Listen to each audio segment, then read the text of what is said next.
me again. So, ingay naman ang mga aso ko. So, dito ulit ako sa favorite place ko, which is, dito ako nagpapalipas ng time. Kapag medyo stressed out na siya. Ay, nako. That's my dog, si Mauricia. Kakapanganak lang niya. May 4 na siyang babies. Hello, share ko lang. Oh my gosh.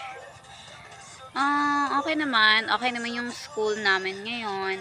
I mean, first day pa lang kasi namin sa school as a third year student. So, wala pa naman siya masyadong ganap. But, medyo heavy ngayong third year. Especially yung thesis namin. Yung thesis namin. Since, magpapaano na kami blue book, pero magpa-finalize pa kasi kami nun sa research, which is meron din kaming pre-oral and final. Medyo heavy lang ngayong third year. Sana kayanin ko since may 2 org pa naman ako sinalihan. Tapos, hindi ako nag-officer ngayon sa classroom kasi ng first year ako,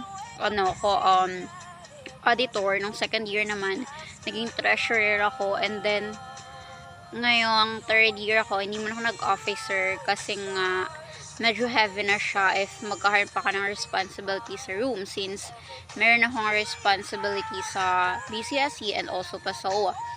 Aside from that, madami kaming event marami kaming event ngayong pasukan kasi this August magkakaroon kami ng bugha, which is kami kasi magfa-facilitate noon kasi mga newly elected officers kami.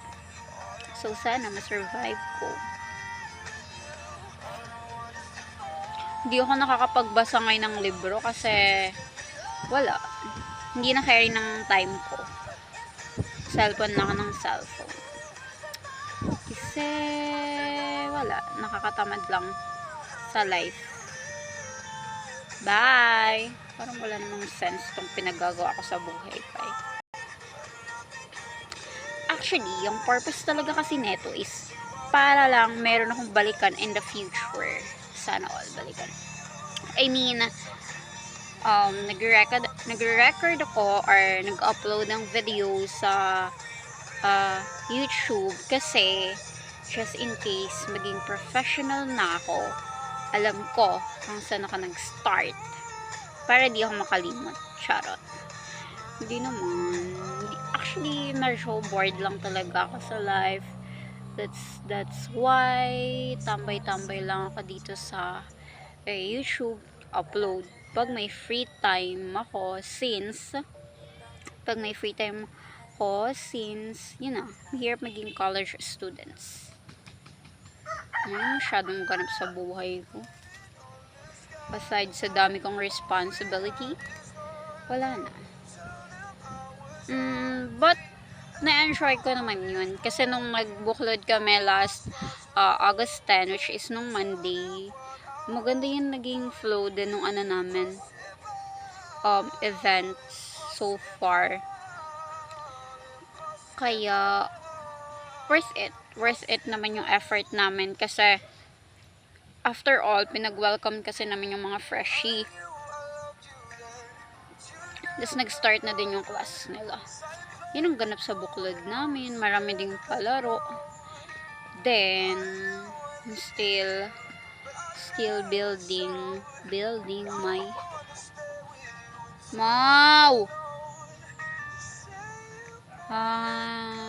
still building what am I building?